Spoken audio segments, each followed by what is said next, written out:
இப்போ வந்து பெண் வீக்னஸ், பெண் பலவீனம் ஆண்களுக்கு இருக்கும். பெண்னாலே வந்து அவங்ககிட்ட வந்து பலவீனமா இருப்பாங்க ஆண்கள். அப்போ அப்படிப்பட்ட ஆண்கள் தான் வந்து பெண்கள பார்த்தா வலிஞ்சு, இப்போ விபச்சாரத்த தேடி போறது. அதெல்லாம் ஏன் வருது அப்படின்னா, பெண்களோட கேரக்டருக்கு இவன் முக்கியத்துவம் குடுக்காம, பெண்ணுனாலே போதும்.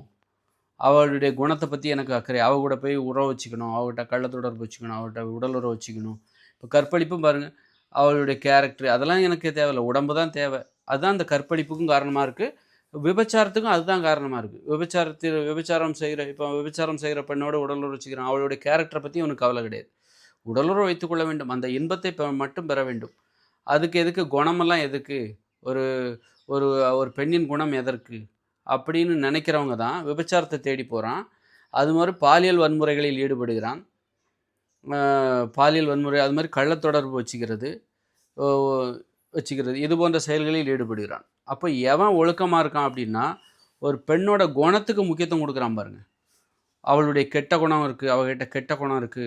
அவ நேர்மையான பெண் கிடையாது. திருட்டு புத்தி இருக்கு அப்படின்னா கோபம் வரணும். அந்த மாரி பொண்ண கேவலமா நினைக்கணும். அப்பதான் நீ பெண்கள்ட்ட இருந்து பாதுகாப்பா இருப்ப. ஒரு நேர்மையற்ற ஒரு பெண்ண பார்த்தா உனக்கு கோபம் வரணும். அதெல்லாம் இல்லாம அவ நேர்மையற்றவளா இருந்தா என்ன? எவளா இருந்தா என்ன? நேர்மையற்றவளா? அவ வந்து பணத்துக்கு ஆசை பிடிச்சவளா? அப்போ பணத்தை காட்டி அவளை பயன்படுத்திக் கொள்ளலாம். அந்த பெண் மேல ஆசைப்படுறான். அவளுடைய குணம் மோசமா இருந்தா, இந்த மாரி தப்பான உறவை தேடுகிற ஆண்களுக்கு அதுவே பெரிய சந்தோஷம். நேர்மையான பெண்கள பார்த்தா பிடிக்காது. ஏன்னா நேர்மையான பெண்கள் வந்து பணத்துக்கு மயங்க மாட்டாங்க. அதுவே வந்து இந்த பணத்துக்கு மயங்குற நேர்மையற்ற பெண்களை பார்த்தால் இந்த சில ஆண்களுக்கு இவள பணத்த குடுத்து கரெக்ட் பண்ணிடலாம். அந்த மாரி குணத்த பார்க்கும். குணத்த வந்து அ குணம் வந்து யாருக்கு தடையா இருக்கு? நேர்மையற்ற ஆண்களுக்கு தடையாக இருக்கிறது. அப்ப நீ பெண்கள்ட்ட வந்து நீ ஸ்ட்ராங்கா இருக்கணும். உனக்கு பெண்கள் மீதான பலவீனம் இருக்குது. பெண்ணுனாலே அப்படி வந்து ஜொல்லு ஊத்துற, அவ பின்னாடியே போற, அலையிற, பொம்பள பொறுக்கின்னு சொல்லுவாங்கல்ல. இவங்கலாம் யார் அப்படின்னா, இவங்கலாம் பெண்களுடைய குணத்துக்கு முக்கியத்துவம் குடுக்க மாட்டான். பெண்களுடைய குணம் வந்து என்ன பெரிய குணம்? அவளுடைய குணத்தெல்லாம் பெரிய விஷயமே கிடையாது. அவ நல்லவளா, கெட்டவளா அதெல்லாம் தேவையே இல்ல. அப்படின்னு நினைக்கிறவன் தான் பெண்ணுக்கு அடிமையாயிடுறான். பெண்ணுக்கு அடிமையாயிடுறான். அப்போ பெண்கள்ட்ட வந்து நீ குணத்த எதிர்பார்க்கணும். நல்லவளா, கெட்டவளா? அப்ப நீ நேர்மையா இருக்கணும் முதல்ல. பெண்களிடம் நீ குணத்தை பார்க்கணும் அப்படின்னா, நீ முதல்ல நேர்மையா இருக்கணும். அந்த ஆண்கள் நேர்மையா இருந்தா தான் பெண்கள்ட்ட உள்ள கெட்ட குணங்கள் உனக்கு கோபத்தை ஏற்படுத்தும், வெறுப்பை ஏற்படுத்தும். ஒரு பெண்ணை மதிப்பிடுவதற்கு நீ முதல்ல நேர்மையானவராக இருக்க வேண்டும். ஒரு ஆண் முதல்ல நேர்மையானவர். அப்படி இருக்கும்போது தான், ஒரு ஆண் நேர்மையா இருக்கும்போது தான், அவன்ட்ட வந்து பெண்கள் மீதான வீக்னஸ் அந்த பலவீனம் இல்லாமல் போய்விடும்.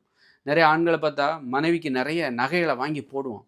அப்படியே அள்ளி குவிப்பான். அவளுக்கு அது வாங்கி குடு, இது வாங்கி குடுக்குறேன். நீ வேலைக்கு போ வேண்டாம். சலுகைகள அள்ளி வழங்குவான். இதெல்லாம் வீக்னஸ். இது வீக்னஸ். அதுவே நேர்மையான ஒரு ஆணா இருந்தா, அ "ஏன் நீ வேலைக்கு போ வேண்டியது தானே? ஏன் வெட்டியா வீட்ல உட்காந்துருக்க? நான் மட்டும் கஷ்டப்படணும். நான் என்ன உனக்கு அடிமையா?" அப்படியெல்லாம் அவன் கேள்வி கேட்பான். "நீ சொகுசா இருக்கிற, வீட்டுக்குள்ளேயே இருந்துக்கிற. ஆனா நீ வந்து இந்த மனிதர்கள் உற்பத்தி செய்ற எல்லாத்தையும் நீ பயன்படுத்திக்கிற. ஒரு ஆடைய பயன்படுத்துற. நீ சாப்பிடுற உணவு விவசாயி உற்பத்தி பண்ணது. நீ உடுத்துக்கிற ஆடை நெசவாளி உற்பத்தி பண்ணது. நீ பயன்படுத்துகிற மின்சாரம் யாரோ ஒருத்தர் உழைக்கிறாங்க. நீ வசிக்கிற வீடு யாரோ ஒருத்தர் கட்டி தராங்க. சிமெண்ட் எல்லாருமே உழைக்கிற உழைப்புல நீ இந்த ஒரு வாழ்க்கை வாழ்ற. ஆனா நீ இந்த உலகத்துக்கு நீ என்ன திருப்பி குடுத்த?" அப்படின்னு நேர்மையாக இருக்கிற ஆண்களுக்கு கேள்வி வரும். "நீ என்ன திருப்பி குடுத்த? இந்த உலகத்துல மனிதர்களின் உழைப்பை பயன்படுத்துகிற நீ, அப்ப நீ இந்த மனிதர்களுக்கு என்ன திருப்பி குடுத்த?" அப்படிங்கிற கேள்வி யாருக்கு வரும்? நேர்மையாக இருக்கிற ஆண்களுக்கு. அப்ப அவன் என்ன பண்ணுவான்? "நீ தேவையில்லாம எதுக்கு வீட்ல உட்கார்ந்துகிருக்க? உனக்கு நான் என்ன அடிமையா? அப்படின்னு அப்ப என்னுடைய உழைப்பை நீ சுரண்டி சாப்பிடுகிறாய். அடுத்தவங்க உழைப்புக்கு நீ எதுக்கு ஆசைப்படுற? நீயே சம்பாதி. சுயமரியாதையோட இரு. சுதந்திரமா எனக்கு அடிமையாக நீ இருக்காதே. அது அசிங்கம்." அப்படிங்கிற மாரி ஒரு நேர்மையாக இருக்கிற ஒரு ஆணுக்கு பல்வேறு விதமான கேள்வி. ஆனா ஒரு நேர்மையற்ற ஆண் என்ன பண்ணுவான்? அ இ ஒரு பெண்ணின் பலவீனத்த ஆராய்ந்து, இவள் இந்த மாரி பணத்துக்கு ஆசைப்படுறா, அவள்ட்ட நேர்மை கிடையாது. அப்ப அவ தான் நமக்கு தேவ. அவள வீட்டிலேயே உட்கார வை. அவளுக்கு நெறைய சலுகைகள குடுத்து கடைசியில அடிமையாக்கி சுதந்திரத்த பறிச்சு, அவளுக்கு சுயமரியாதை என்பது இல்லாமல் செய்து விடுவான்.